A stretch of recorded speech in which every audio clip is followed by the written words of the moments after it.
Pro review চ্যানেলে স্বাগতম। আজকে তরুণ প্রজন্মের বিউটি সেন্সেশন মৃণাল ঠাকুরের একটি ফ্লপ সিনেমা নিয়ে কথা বলতে এসেছি। মৃণাল ঠাকুরের ২০২৩ সালের সিনেমা আখ মিচুলি বক্স অফিসে মুখ থুবড়ে পড়ার পেছনে বেশ কিছু কারণ ছিল। ছবিটির চিত্রনাট্য দুর্বল ছিল এবং হাস্যরসের অভাব ছিল। ছবির গল্পটি আকর্ষণীয় ছিল না এবং কমেডির উপাদানগুলিও তেমন কার্যকর হয়নি। ছবিতে যে ধরনের হাস্যরস ব্যবহার করা হয়েছে তা অনেক পুরনো এবং গতানুগতিক মনে হয়েছে। আধুনিক কমেডি সিনেমার তুলনায় এটি তেমন আকর্ষণীয় ছিল না। উমেশ শুক্লার পরিচালনাও সমালোচিত হয়েছে। তিনি ছবির দুর্বল চিত্রনাট্যকে ভালোভাবে ফুটিয়ে তুলতে পারেননি। যদিও সিনেমাতে পরেশ রাওয়াল, শারমান যোশী, বিজয় রাজের মতো অভিজ্ঞ অভিনেতারা ছিলেন, তবে সামগ্রিকভাবে অভিনয় দর্শকদের মন জয় করতে পারেনি। মৃণাল ঠাকুর এবং অভিমান্যু দাসানির মধ্যে রসায়নও তেমন জমেনি। ছবিটির প্রচারও সম্ভবত তেমন জোরদার ছিল না। এছাড়াও একই সময় অন্যান্য বড় বাজেটের সিনেমা মুক্তি পাওয়ায় আখ মিচুলি দর্শকদের মনোযোগ কাটতে ব্যর্থ হয়েছে।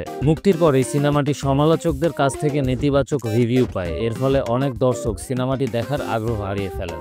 বলা বাহুল্য, একটি সিনেমা ফ্লপ হওয়ার পেছনে একাধিক কারণ সম্মিলিতভাবে কাজ করে। আখ মিচুলির ক্ষেত্রেও এই কারণগুলো একত্রিত হয়ে বক্স অফিসে ব্যর্থতা ডেকে এনেছে।